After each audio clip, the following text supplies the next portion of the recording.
Ano po ang detalye nitong safe house na ito? At ano po ang mga meeting na ito ah, na kung saan 3 beses na nakaupo sa ganitong mga meeting ang ating source ng impormasyon. Ito, noong una, tinatanggi pa po ni Martin Romualdez. Ang sinasabi at binubulgar namin noon sa SMNI noong 2023, bago po sumambulat ang kanilang all-out operations of political demolition laban kay former President Rodrigo Duterte at kay Vice President Sara Duterte, nagkita-kita po itong mga leaders ng CPP, NPA, NDF in the guise of courtesy visit kay Martin Romualdez. Habang inaatake na nila noong August 2023 ang mga issue tungkol sa confidential fund kunwari ng Office of the Vice President at ang kanyang mga programs, lalo na ang Confidential Intelligence Fund sa Department of Education. Isang buwan yun na inatake. Hindi nakikita ng taong bayan bakit paano nagaganap ang ganitong kalawak at kakoordinado na atake sa Vice President ng ating bansa until ibinulgar namin na may pagkakaroon po ng pakikipagsabwatan ang CPP, NPA, NDF kay Martin Romualdez bilang Speaker of the House upang patindihin ang atake at gamitin ang isang organisado na approach na durugin, i-demolish at i-paralyze ang political integrity, influence, and political standing ni Vice President Sara Duterte at pati ng kanyang tatay na si former President Rodrigo Duterte by way of a well-organized, well-planned, and well-financed operations of political demolition job. Wala pang impeachment yon. Ugong-ugong pa lang, wala pang complaints. At doon po, kinumpirma ng source natin kahapon, kinumpirma ng source natin kahapon na noong September 2023 ay nakaupo po siya sa meeting na yon sa isang safe house. Prior doon sa pagkikita ng mga personalidad like Teddy Casino, Paing Mariano, at Franz Castro at iba't iba pang mga lideres ng CPP, NPA, NDF urban operators na pumunta sa opisina ni Martin Romualdez. At nandun din po si Boy Dracula. Kilala nyo na si Boy Dracula. Ito po ang naging kolektor ng mga revolutionary tax extortion money sa kanyang rehiyon. At kaharap ko po siya ng sinabi niya yan sa harap ng former Director General ng National Intelligence Coordinating Agency. Hindi ko na muna babanggitin ang pangalan ni Boy Dracula. Pero itong picture na kumalat na nag-courtesy visit itong mga top CPP, NPA, NDF urban leaders or urban-based leaders ay naganap pala ang meeting noong September 2023, ang unang pagpupulong, according to our source. Nang pinatawag ito ang ating source, tinanong niya pagdating niya doon sa safe house sa napakalaking bahay sa isang subdivision, nakala niya ay may gathering lang at nandun sila Boy Tambiboy, sila Boy Dracula, wala pang mga tuwadcom sa unang pagmi-meeting. Ilan lang sa mga grupo. Ang tawag ni Boy Dracula sa meeting na yon ay meeting ng Inner Sanctum. Wow. Inner Sanctum, ha? Ang pangit ng alam ko inner na tum din ang dulo. Hindi ko lang ma-mention kasi pangit, no? Malinaw po na hindi pala haka-haka ang naging deklarasyon namin sa programa sa SMNI namin ni Dr. Lorraine Badoy na indeed ay nabuo na ang isang alyansang oportunismo at alyansang mapangwasak at tagapagasik ng lagimpang politikang kaguluhan sa pagitan ni Martin Romualdez at ng mga CPP, NPA, NDF, and it was confirmed. Maria Provinciana, thank you sa pagpapakulay po ninyo. Confirmed kahapon na ang meeting ay malapit lang po sa bahay na ginagamit na safe house. Diyan sa may subdivision, malapit po sa Congress, sa Batasang Pambansa Complex area.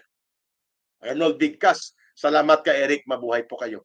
So ngayon, malinaw na hindi po ito nangyari lamang kahapon kung bakit nagkaroon ng serye ng impeachment coordinated attack laban kay Vice President Sara Duterte sapagkat pinagplanuhan.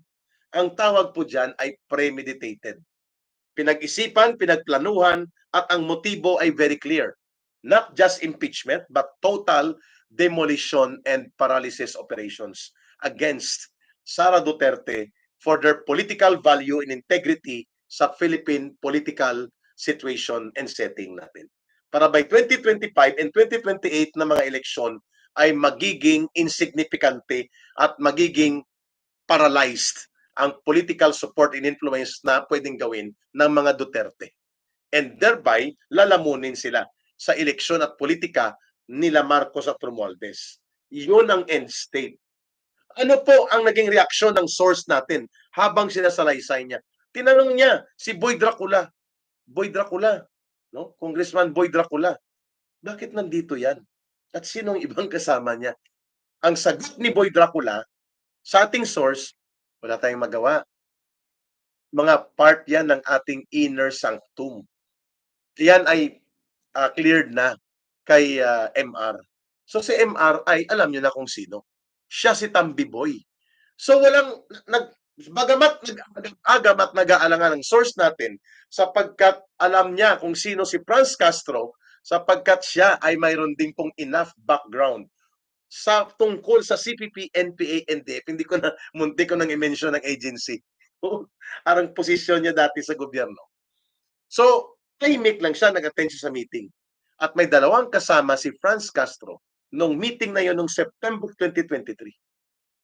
Doon pinag-usapan ang tatlong bagay. Ito na, sasabihin ko. Number 1, kailangan mapatigil ang SMNI at tanggalin ang programa nila Eric at Lorraine Badoy ng mga Red Taggers. At yan ang naging dahilan na nabubulgar ang mga katiwalian at isyu sa gobyerno ng Marcos Romualdez, kaya dapat tumahimik ang SMNI. Kasi dyan din nagsasalita si former President Rodrigo Duterte. Dalawang programa nandun sa SMNI eh. Ang isa ay ang Laban Kasama ang Bayan, na talagang the one and only unique program to ever exist in the history of Philippine television na frontal at walang takot na lumalaban sa mga terorista at komunistang grupo ng CPP, NPA, NDF, never done before in any Philippine television program, only in SMNI. So tinarget ang Laban Kasamang Bayan at ang pangalawa yung program ni Pangulong Duterte na gikan sa masa para sa masa. Kung saan una niyang sinabi na ang pinakakurap na ahensya ng gobyerno ay ang Kongreso sapagkat nandyan ang grabe na pagwaldas at pag-abuso sa pundo at kaban ng bayan. At doon nabulgar ang extraordinary fund na wala palang liquidation and receipt kundi certification lang. Okay na. Wow. Doon sila nagalit sa dalawang program na yun. Laban Kasama ang Bayan at ang sabi ng ating source, yung program ni former President Rodrigo Duterte na gikan sa masa para sa masa. Ayun. So tinarget talaga siya doon sa meeting na yon at ang nag-propose niyan ay sila Franz Castro at ang dalawang kasama niyang lalaki. May ideya na ako kung sino mga nakaupo na ito. Hindi ko muna i-mention kasi pinadescribe ko yon at alam ko kung sino ito. Ito ay mga bahagi ng National Organizations Department, NOD, ng CPP Central Committee Staff Organ at ang isa ay taga NUFC, National United Front Commission. Explain ko yan mamaya kung anong mga grupong yan na pinaupo ng Central Committee kasama kay Lola Franz Castronyo na isang convicted criminal sa kasong child abuse. No? At nagpapakilala pang representante ng ACT teachers. Thank you, Mariposa. Pangalawang agenda, sabi ng ating source, noong September, ay pinag-usapan kung papaano ang pag-expose ng organisado at tuloy-tuloy at sustained tungkol sa confidential and intelligence fund na nasa pundo at pangangalaga ng Department of Education at ng Office of the Vice President. Thank you, Alan Cabarubias and Mariposa, sa inyong pagpapakulay. So, tinarget talaga na palabasin, na inaabuso at winawaldas at binubulsa ni Vice President Sara Duterte ang confidential fund sa Department of Education at ganun din sa Office of the Vice President because the Vice President drew the line against the CPP, NPA, NDF. And during that time, si Vice President Sara Duterte was the co-vice chairperson of the National Task Force to End Local Communist Armed Conflict. So ganun pala kung bakit nakatutok lang sila sa confidential fund and intelligence fund sapagkat yun ang gusto nilang palabasin. At ito ay alam nila na nagagamit kontra sa communist terrorism ng CPP, NPA, NDF, kaya hiniling nila kay Boy Tambaluslos na kung pwede ay tanggalin din itong mga pundong ito at dito birahin si Sara Duterte at doon nagsimula ang 125 million confidential fund at inubos lang daw ni Sara Duterte in 11 days. Linya po yun ng CPP, NPA, NDF. Ba, tuwang-tuwa si Tambaluslos? Yes! Kasama si Boy Dracula. Tama yan! Tama yan. So, tuwang-tuwa siya kasi bibirahin na niya si Sara Duterte. At na siya ng upo na Pangulo ng Bansa sakaling may mangyari kay Marcos Jr. o sa 2028 or earlier. Okay? Pangatlo, ano pong hiniling nila doon? Ang humiling sa pangatlo ay si Tambaluslos. Ang sabi niya sa CPP, NPA, NDF na mga kadre urban operatives na pinadala ng Central Committee at in-identify doon ng ating source, nandun si Franz Castro, basta wag nyong idamay at wag nyong targetin si Bongbong Marcos, si BBM, ako na bahala sa inyo. And you will be reporting to us, to me, sabi niya. So, siyempre, nakikinig din at kinukuha na ng opinion ang ating source. Nagbibigay din siya ng ilang pananaw, pero hindi na siya mapakali. No? This was September 2023 pa. Sana nakikinig dito ang Armed Forces of the Philippines at ang Department of National Defense. No? Sana. Yun pala ay nagkaroon na ng bargaining na hindi muna bibirahin ng CPP, NPA, NDF si Bongbong Marcos Jr. Focus lang kay Sara Duterte at kay Rodrigo Duterte. At doon lumabas ang pang-apat na hiniling. Sa talakayan na yon, sinabi naman ng CPP, NPA, NDF na dapat pati si Rodrigo Duterte ay papanagutin sa ICC. At sabi ni Boy Tambaluslos, yes, we will utilize ICC. Kami na ang bahala doon. At kayo na ang mag-usap dyan nila sundalong kanin. Ayun! Kaya pala, ang CPP, NPA, NDF International Department nila na naka-base sa Netherlands, sa Europe, ay nagtalaga na ng isang abogada na magsisilbi na legal counsel ng ICC, International Criminal Court sa Pilipinas. At ang pangalan niya ay Cristina Conte. Yun pong umaharap sa mga hearing ng Tuwadcom at pati sa Senado. Yan po ang miyembro ng National Union of Patakas Lawyers. Mga kababayan, hindi ko na itanong kung nandun din siya, pero kilala siya ng ating source. Yun pala kung bakit siya nila hinihiling na pumasok ng ICC at biglang pumihit ng Department of Justice na tono ng kanilang sinasabi na we will not cooperate sa ICC and then we will respect the authority and procedure of ICC. Wow! Yun pala ay agenda ng CPP, NPA, NDF. At hiningi yan kay Boy Tambaluslos, mga kababayan. Yan ang mga naganap na meeting. So hindi na mapakali ang ating source. At doon niya nakumpirma na may mga previous meetings pa pala.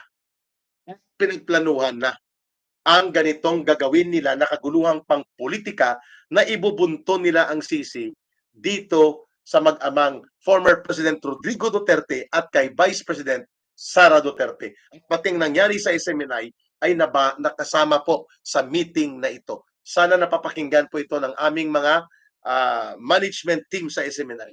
That it was part of a confirmed grand conspiracy scheme na unahin ng SMNI si Pastor Kibuloy upang mawalan ng information infrastructure support ang Duterte political camp at ang mga maiingay na mga tagapagwalwal ng SMNI, tinarget talaga kami. pati ang nangyari na pagkakakulong namin noong December 2023, mga kababayan. Wow! Ha? Wow! And to make the story short, nangyari nga. At kitang-kita ang role-playing. So hindi po inosente si Boy Tambaluslos at hindi inosente si Boy Dracula. Bakit ko po pinapangalanan ng mga ganon? Sapagkat masiselan po ang nagaganap na ito, mga kababayan. But I will point the finger right now to Martin Romualdez as the speaker and the fourth highest in the ranking of government officials. Why are you cavorting? Why are you conspiring with the enemies of the state and the enemies of the people, such as the urban operatives of the CPP, NPA, NDF, upang magkaroon ng kaguluhang pangpolitika, tanggalan ng prangkisa ang isang lehitimong media na nagkakaroon ng critical and truthful revelations sa nagaganap sa ating bansa, at kung kaya pati ang atake pala sa kay Pastor Kibuloy sa Kingdom of Jesus Christ at sa SMNI ay all along pinagplanuhan. Pati ang pagdugtong natatalunan pati si Sara Duterte and then Rodrigo Duterte. Ang lahat ngayon ay pinagpaplanuhan at pinagkakaisahan. Kaya ang grand conspiracy ay doon nagaganap sa safe house na ito.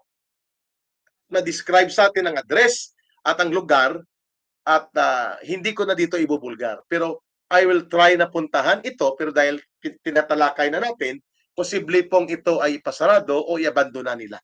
No? Binabulgar na natin eh. Ano po ang second meeting nila? Ang second meeting po nila ay ang pag-decide na bahala ang Senado kung hindi sila mag-cooperate, pero through the National Telecommunications, NTC at MTRCB, tatanggalan natin ng boses ang mga Duterte at uunahin nating patahimikin at bosalan ang SMNI at tatanggalin ang mga programa nila.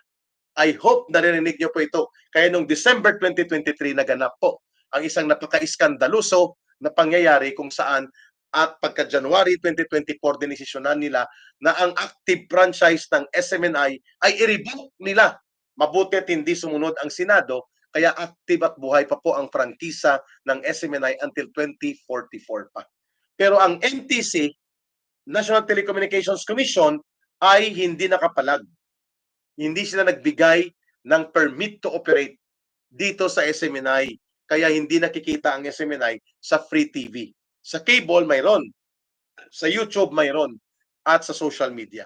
Pero as a full operational TV network and media network, hindi po ito nabibigyan ng karampatang pagkilala at pagrespeto ang franchise ng SMNI.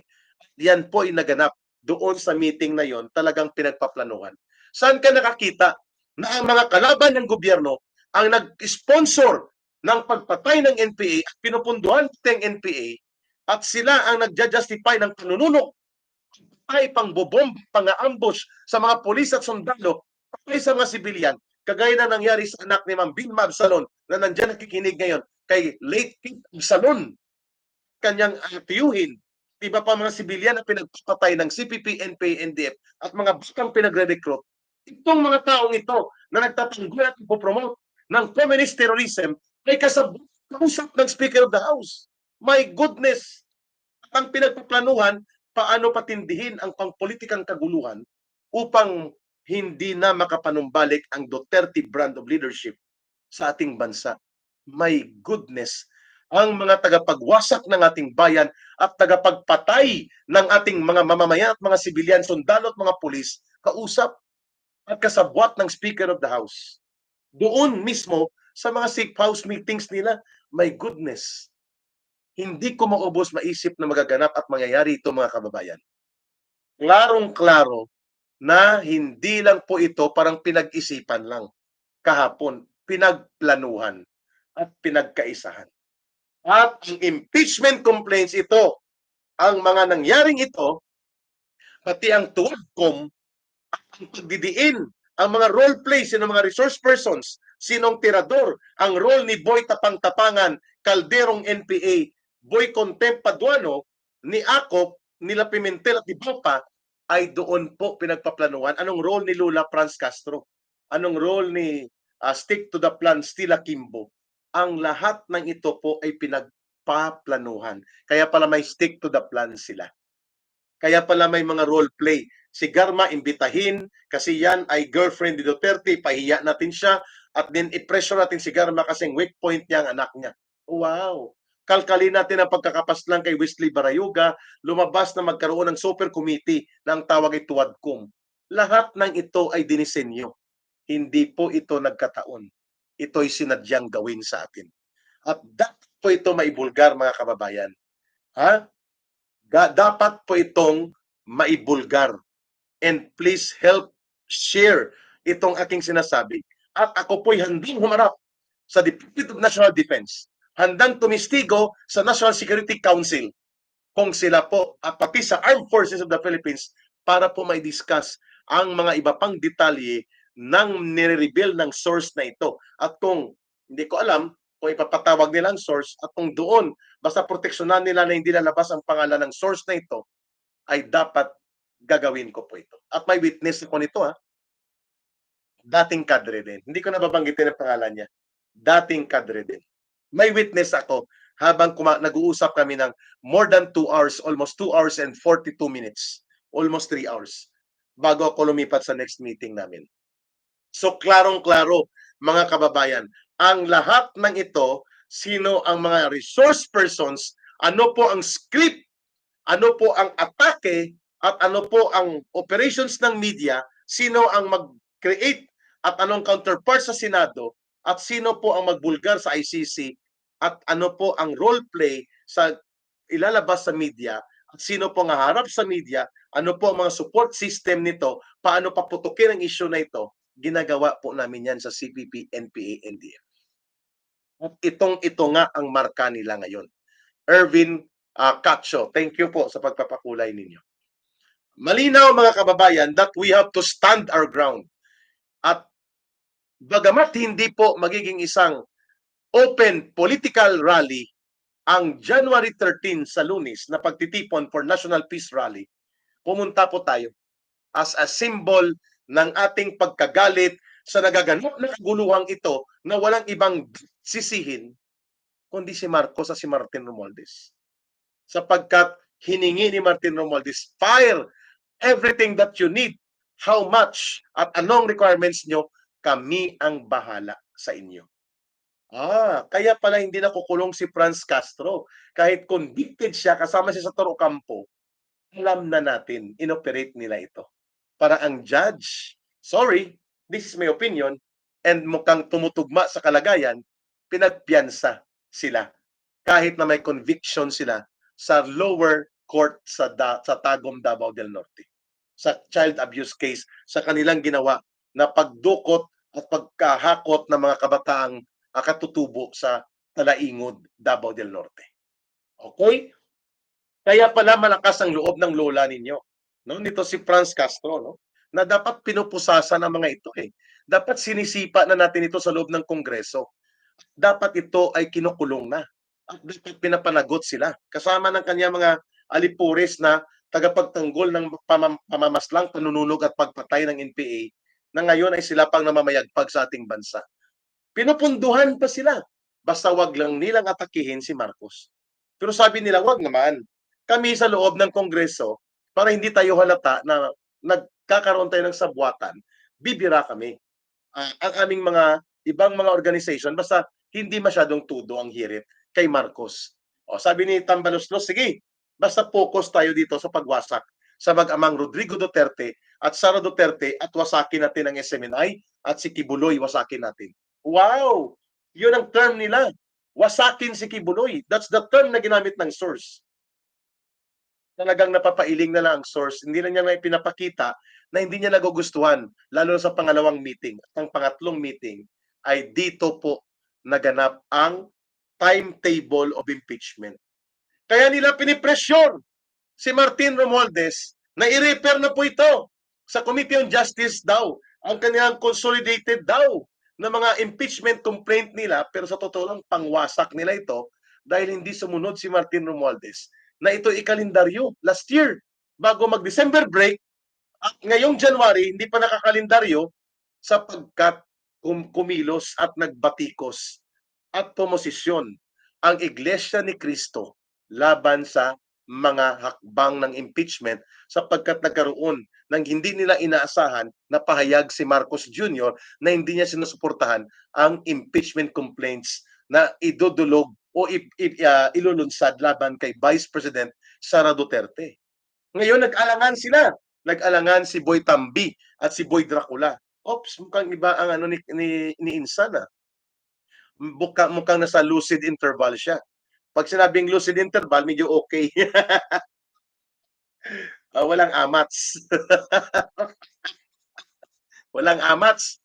So nakakabahala po ito sapagkat ngayon, 2 araw na ito na nag-iingay ang mga komunistang terorista na sinisingil nila si Martin Romualdez o bakit wala na ang impeachment complaints na ito? Bakit hindi na natin ito inirefer sa Committee on Justice at upang pagdesisyonan at gawin ang formal complaint at magbutuhan sa plenary at i-endorse sa Senado? Sapagkat pag na-endorse sa Senado, by virtue of operations of the Constitution, the Senate will be obligated and mandated na magbuo ng impeachment court at impeachment trial. Wow! Mga kababayan, ito pala ay nasa kalendaryo nila. That's the term of the source, kinalendaryo yan ka, Eric. Last year pa yan nila gusto na before mag-break noong December 18 ay may submit pero hindi nahihabol ngayong January kinakalendaryo nila. At ang pressure kay Martin Romualdez, let Martin Romualdez come out in the open. Kung hindi ito totoo, i-deny niya at ibasura itong nabubulgar ngayon na pinagplanuhan, pinagpunduhan at pinagkaisahan nila na total political demolition job at mga kaguluhang nagaganap sa ating bansa in the guise of impeachment complaints. Tama lang po na sa January 13 ay magkaroon ng pagsasalita hindi lamang ang Iglesia ni Cristo at magkaroon ng pagpapahayag ng pagtindig sa kapayapaan sapagkat dapat po na matigil na itong kahibangan at kabaliwan na ginagawa nila Martin Romualdez ang kanyang pagkikipagsabuatan sa CPP, NPA, NDF na kinokonsente, sinusuportahan at pinapakinabangan ni Mr. Marcos. At dahil dyan, kailangan makita natin that is not only Martin Romualdez ang may pananagutan nito, kundi pati si Bongbong Marcos. Ano po ang implikasyon nitong mga naibulgar ng source natin tungkol sa pagkakaroon ng safe house, war room, at mga serye ng pagpupulong ng pakikipagsabuatan? Tanggal na ba? Hindi ko alam po yung mga tanong nyo. Tapusin ko lang po ito. Ang implikasyon po nito na ang nagaganap na kaguluhan, ang nagaganap na mga banggaan politika na nakakaapekto sa kabuhayan natin ngayon with more than 63% Filipinos na umaabot sa 70 million mahigit ang nakakaranas ng mahirap na buhay araw-araw at mahigit 10 million Filipinos or 15 million Filipinos to the most ang hindi nakakakompleto ng pagkain araw-araw at nagugutom ang kanilang pamilya at mga anak. Epekto po ito ng malubha na pagkakaroon ng kaguluhang politika at pagkalulong sa politika na marumi ng Marcos Romualdez. No, si Boy Dracula, kilala na ni Jason Kunol. Siya pala si Dracula. Yes, si Boy Dracula, kilala niyo na. Kolektor ng NPA yan doon sa lugar nila. Harap-harapan na nakaharap po siya. At ang former Director General ng NICA, napailing ang NICA Director General Ha? Para ang mga kontraktor, wala silang problema. Hindi na masusunog ang aming mga bulldozer at ang aming mga heavy equipment. Maliit na bagay yun. Tinitipon namin na binibigay sa NPA. Ang kapal mo, Boy Dracula. Harap-harapan na napamura ko sa loob-loob, gago din to Congressman ka pa naman. So klaro-klaro mga kababayan, ang hiningi ni Martin Romualdez, name the cost and requirements, kami na bahala dyan. Basta wag nyo lang idamay sa mga atake nyo si BBM. Let's protect BBM para happy din kayo. Gusto ko, happy kayo. Di ba, Manong Janine, really? So ito po ay very serious. Ang nagaganap ngayon ay hindi dapat pwedeng palagpasin ng ating mga security leaders. Nananawagan tayo sa National Security Council, nananawagan po tayo sa National Intelligence Coordinating Agency, NICA, nananawagan po tayo sa leadership ng Department of National Defense at sa pamunuan ng Armed Forces of the Philippines na ito po ay isang pagbubulgar na pinanindigan ni Ka Eric. At dapat may bulgar sa taong bayan na hindi po haka-haka na ang CPP, NPA, NDF ang kasabwat po ni Speaker Martin Romualdez sa pagkakaroon ng kaguluhan sa ating bansa. Ito po ay may source na nagkumpirma. Hindi lang po haka-haka at nakakagimbal po ang nagawa at ginanap nilang pakikipagsabwatang ito. All and everything about this kind of impeachment operations ay walang pinagkaiba doon sa kinalendaryo nila at pinagplanuhan all along since September 2023 hanggang ngayon. So klarong-klaro mga kababayan kung ano pong picture na kinakaharap natin.